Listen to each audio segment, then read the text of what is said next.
Hey guys, what is going on? My name is NoJ456, and today I've got a Revelations guide for you guys that can be done with any amount of players, 1 through 4, does not matter, but this guide will take you through the Easter egg and be sure to get you every single piece that you need and make sure you pass this thing on your first try. So let's go ahead and get started with step 1.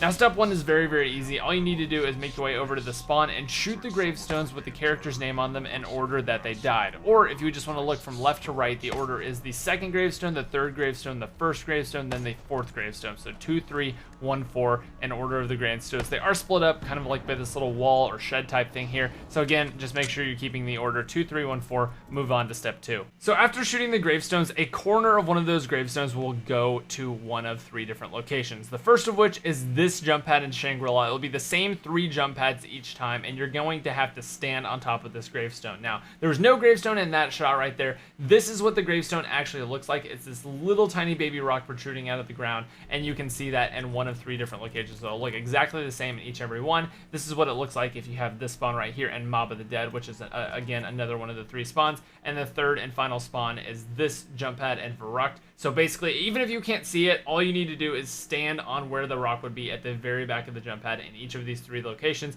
Again, it's not spawned there. I'm just showing you where it would be if it was there in your game. In my game, it was here in Mob of the Dead, in this footage right here. So all I need to do is take the jump pad across to where that little rock is sticking up and then stand on top of it. The keeper will start doing his ritual. And again, this is the Shangri-La gameplay when the rock is at Shangri-La. All you have to do is take the jump pad from spawn to Shangri-La so it deactivates the jump pad so you can stand there, and then all you need to do is just stand on top of that rock for a second. The keeper protector will come over and then he will stand on top of it and start doing his chant. Again, this part, the only hard thing about this is that you need that 5,000 points just to get started, and then the keeper protector needs to be protected because when he's doing his ritual, he is vulnerable to zombie attacks. He can take a lot of damage, but if you let the zombies hit on him too much, he's gonna fail his quest. You're gonna have to call him again, and he will basically have to redo everything. But this is what it looks like whenever he finishes doing his little ritual. You will see this reel on the ground, and you need to run over and grab square, or just hold square on it to pick it up. It'll spawn in whatever location that you actually got the keeper protector doing his little ritual at. It'll spawn just right by his feet. Run over, grab it, take it to Nocturne Toten, and you are done with step number 2.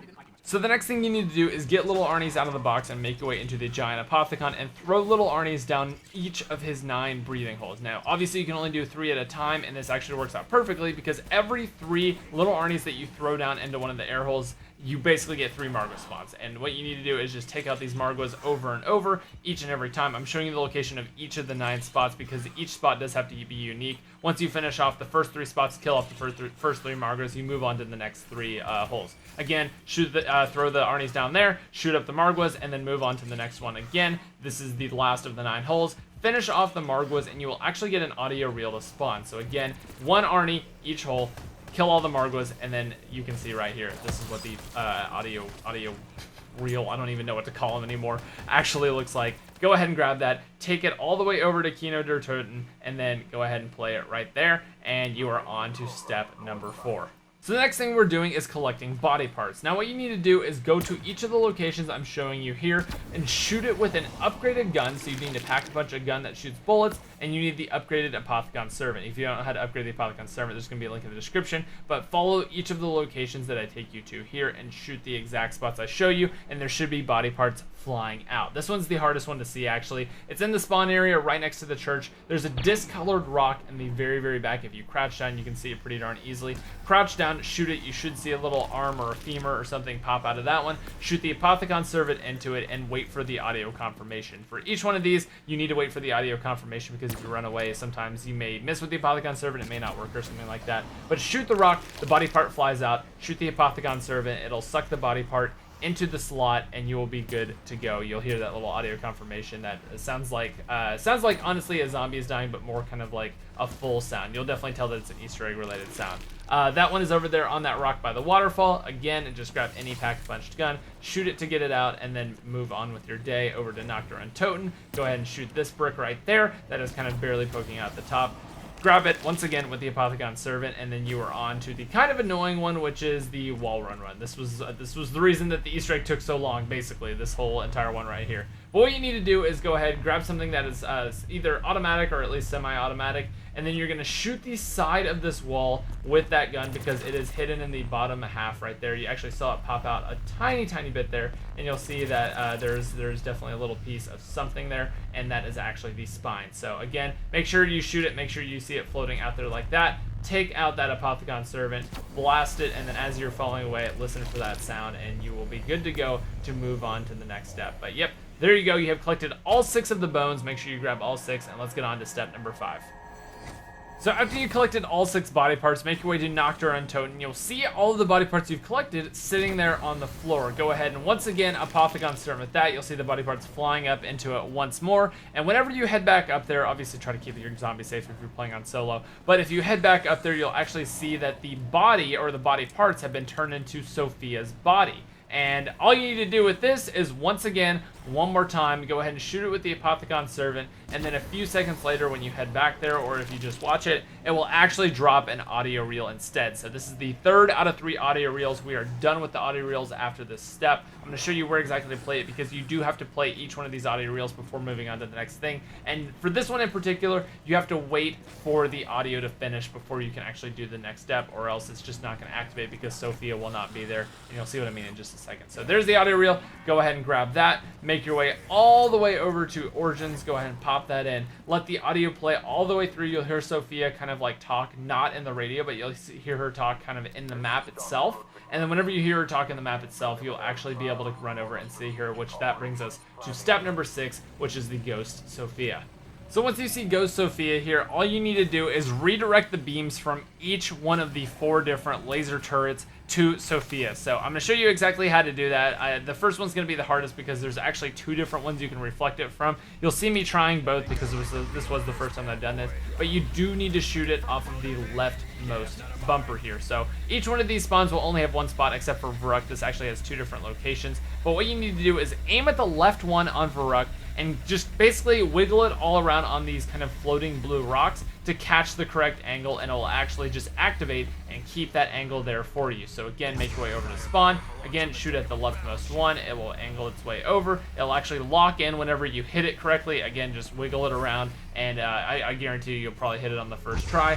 Again, leftmost one, go ahead and head over to DE, and you're going to hit that thing at the correct angle. And then last but not least, go ahead and go to Mob of the Dead, which is actually over here again on the left. Get that correct angle. It'll angle down, and all 4 of the turrets will be powering up Sofia. Run up and hold square or hold X on her, and she will actually materialize and get into this dimension. But you'll just need to follow her over to the Toten teleporter, and this will actually allow you to teleport to Samantha's house and grab the Canorium, which is for step 6. So again, she'll fly over, jump on the top of this. You can go ahead. Again, it's not going to give you any sort of indication or anything like that, so make sure you just know that if this thing is lit up, you are able to teleport. Go ahead, hop in, you'll teleport away, and you'll actually get into Samantha's house. Now, there's only 2 things that are actually really interactable that I found in here. You can start playing some music, and then there's a book on the bed. You have to grab the book on the bed. You have to grab the Canorium, and once you have that, you can kind of just mess around, look at everything else, because you'll be automatically teleported away from here in just a few seconds. And whenever you get back, you just need to place the Canorium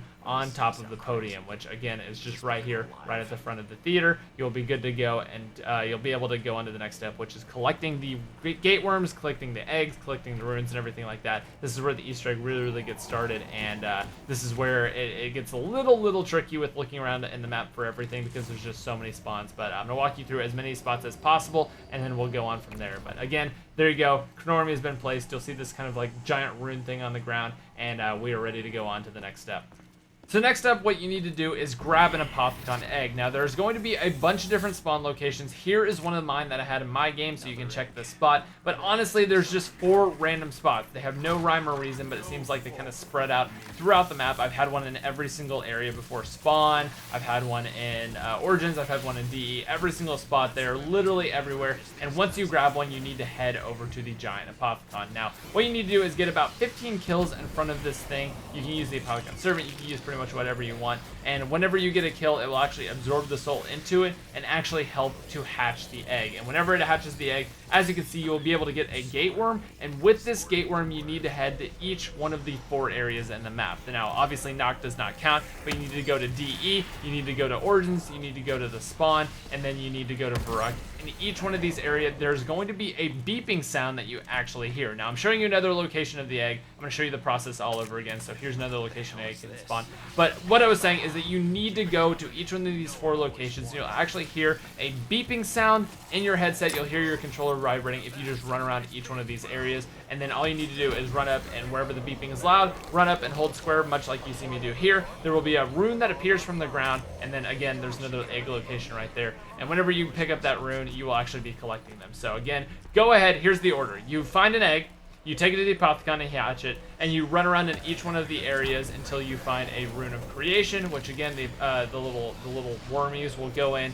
Go ahead, bring it out. It will locate for you. It'll do pretty much everything for you. All you need to do is just show up. So here's another location of one of my eggs. Again, like I said, they kind of tend to spread out around the map. Like I've mostly had about 2 in the DEE island, and then 1 in the Verruct island, and then 1 in the Mob of the Dead island. So again, here's another location of the Runes of Creation. Just listen to your headset for any sort of beeping. Just run around all the island. It should be pretty darn easy, and you should be good. But here are a couple different locations that I've seen the eggs. One was right there sitting on the corner of that pedestal. I've seen one in this little bucket. I saw one in the theater that you saw just a second ago. There's one in Origins over here. But honestly, all you need to do is just head around the map. It should be pretty darn easy to find it. You can find one in this hallway as well. It's honestly very easy to do once you kind of figure out the spawn locations, everything like that. But just keep on running around. You do have to find all 4. So get the egg, hatch it using the kills. Go ahead, grab the Runes of Creation, and you are onto the boss fight, which has its own little puzzle to start off here. So let me go ahead and explain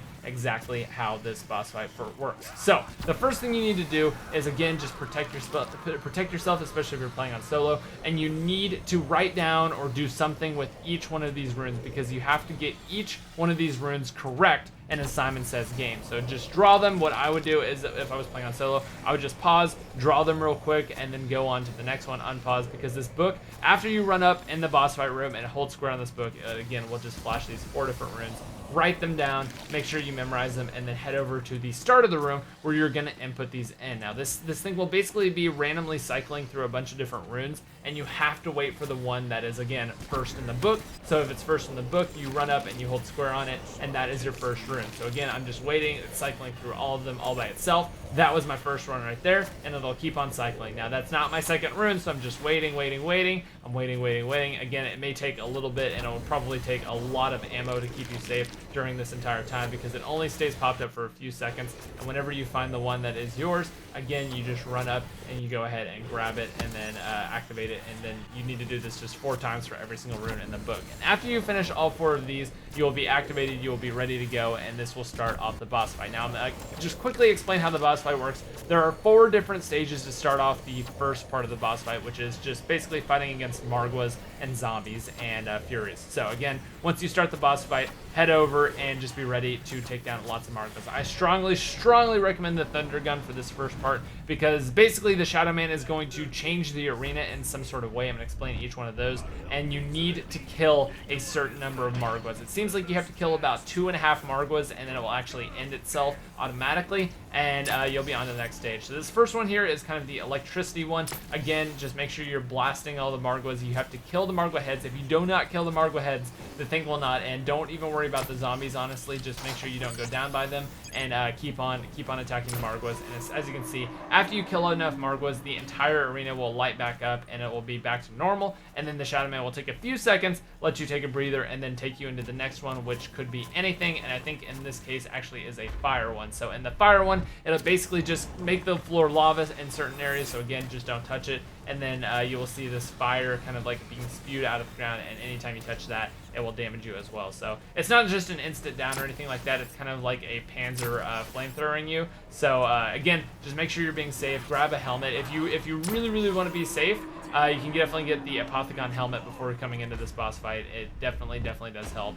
and it's definitely something that you want to do. So the next one up here is the shadow round, and this actually turns on low gravity, and you have to jump and basically just not touch the dark areas of the ground. I think it either damages you over time or it gives you a few seconds before it just automatically kills you. It didn't really seem to be doing very much to me, but I definitely was hearing some really bad sounding sounds whenever I was staying out of the light for too long. So just find these lighted areas, jump around, and then after you again kill off enough Margwa heads, I'll move on to the last one, which is the Origins one. I don't know what to call this, because basically it just creates a lot of electric walls that just basically form in front of you, which make it very annoying to deal with, but again, it should be pretty darn easy. So after you complete all that, the summoning key will come down in the middle. Just run up and grab the summoning key. You'll be teleported back to the main area, and then you'll actually get to throw this into a couple of different things. So the first one up is after you get back and teleported back, throw it into the chandelier, and whenever you throw it into the chandelier, it will light up. It will basically give you an indication that you did get it. You'll see a little toy pop out of it, and you'll see what I mean here in just a few seconds.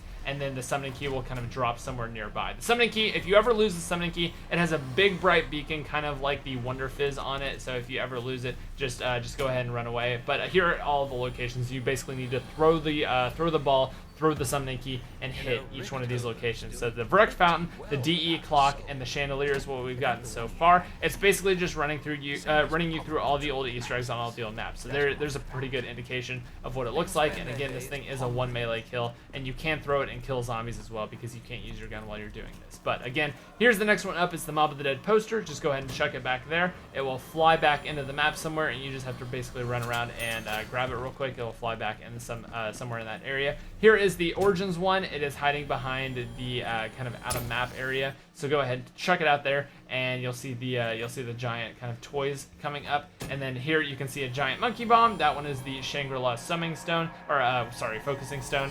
And yeah, go ahead and do that. And last but not least, we have Nocturne Totem with that red barrel. Go ahead and throw that. And after you complete the 6th one, the summoning key will actually disappear again. And whenever you have thrown all 6 and you've collected all 6, just keep a zombie for the end of the round on that. Makes it very easy. Head back to the teleporter, and you are about to kill the Shadow Man. It is time. Let's go ahead and get you finished with this Easter egg. So here's how the final boss fight works against the Shadow Man. You need to run over to the book, which will actually summon him. And this fight works exactly like the Shadows of Evil fight. He has a protective shield around him. You cannot attack him. You cannot do anything to him. And whenever he basically takes damage is... So basically So let's talk about the boss fight. So let's walk you through the boss fight now so you can get through this with relative ease. What you need to do is go ahead, run over to the book. It will summon the Shadow Man, and this fight works exactly like the Shadows of Evil fight, in that you need to do something to weaken him. You need to shoot this beam at him to weaken him. And once he is weakened from this beam, all you need to do is shoot him a lot, make sure you're hitting him a lot, shooting him with pack-a-punch guns and everything like that. He will move back into the giant Apothecon's mouth, and you just need to press square on the book in the front of the room, and will actually kill off the Shadow Man. So here we go. Let's talk about how you actually get around to doing this giant beam. What you need to do is go around. You already have the summoning key on your person. Go up, hold square on one of these different kind of gateworm type things, and then you need to charge it up by getting kills on the zombies. Now, once it's charged up, you can go ahead and grab it, and you can throw it up to Sofia. She will actually beam the Shadow Man, and this is your chance. This is exactly like when the Keepers sword the Shadow Man and Mob of the Dead, Shadows of Evil. So again, he is now weak. You need to shoot him a lot, move him back into his arena, or if you're too slow, he will go back and he will actually spawn in some more bad guys. So again, just make sure you're keeping on top of things, make sure you're throwing off little Arnies, and make sure you're taking him out whenever you get the chance, because I can promise you this stuff does get very hectic very fast, especially if you're playing solo. But here it is, guys. This is the footage of it actually happening. This is the footage of the Shadow Man being taken out. Definitely keep on blasting. Definitely make sure you're using any and all things that you can to keep yourself alive here, because there will be a lot of bad guys running at you. A lot of bad guys running at you. But as you can see, get him inside the Apothecon's mouth, and whenever he's inside that mouth, go ahead and activate the book. And when he's in there, he will actually die. You'll get that huge, if this is the first time you're completing this, huge 1 million XP, which is basically like an entire prestige just for completing this for the first time. You'll get the calling card, you'll get everything like that, and definitely recommend this. And if you want to check out the cutscene, I'm going to include that in just a separate video on my channel. I will link it in the description down below. First link down below if you want to go check out the actual cutscene. But that is about it for me, guys. I hope you all have enjoyed. If you have enjoyed, go ahead and leave a thumbs up. That's all I ask in return for this. Thank you for all the good times. Thank you for the streams, and I will see you guys in the next one. Bye-bye.